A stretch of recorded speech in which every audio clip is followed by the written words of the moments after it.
যে ঈমানের 70টি শাখা প্রশাখা রয়েছে, ঈমানের 70টি শাখা প্রশাখা রয়েছে এবং তারও বেশি রয়েছে, অধিক রয়েছে। তার মধ্যে যদি এর মধ্যে একটি ঈমানের শাখা হচ্ছে এই যে আল হায়াউ সবাতুন মিনাল ঈমান, লজ্জা শরম হচ্ছে ঈমানের একটি অঙ্গ। এবারে ঈমানের যে 70-এর অধিক শাখা রয়েছে বা 7-এর অধিক শাখা রয়েছে, যেমন এখানে বলা হয়েছে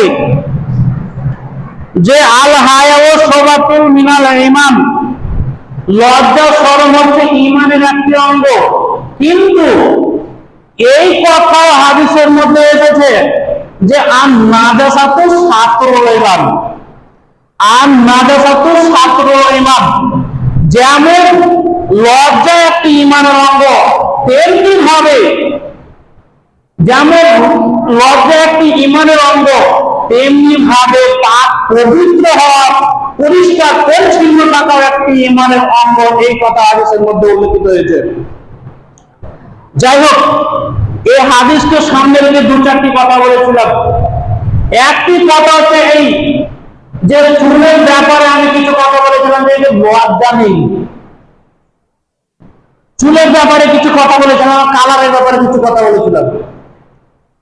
তো কিছু মানুষ মনে করেছে যে মনে হয় বড় চুল রাখার জন্য এই কথা কিন্তু মনে হয় বলেছে। জি শুনেন, সহিহ বুখারীর হাদিসে 3 রকম ভাবে চুলের কথা বলা হয়েছে, 3 রকম ভাবে চুলের কথা বলা হয়েছে।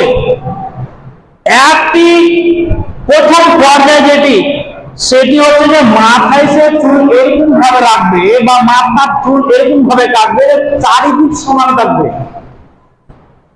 মাথার চুল চারিদিক সমান থাকবে, এরকম ভাবে চুল কাটবে। দ্বিতীয় যে কথা বলা হয়েছে হাদিসের মধ্যে, সে কথাটি হচ্ছে এই যে আল্লাহ রাসূল সাল্লাল্লাহু আলাইহি ওয়াসাল্লাম বড় বড় চুল রাখতেন।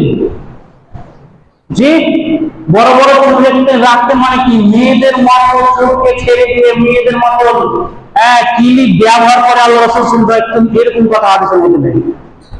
হাদিসের মধ্যে এই কথাই ব্যবহার হয়েছে যে আল্লাহ রাসূল বড় চুল রাখতেন, কিন্তু সেই চুলটি কি বাবরি করে রাখতেন, সে চুলটিকে কাটতেন, কাটার পরে চুলকে বাবরি করে রাখতেন।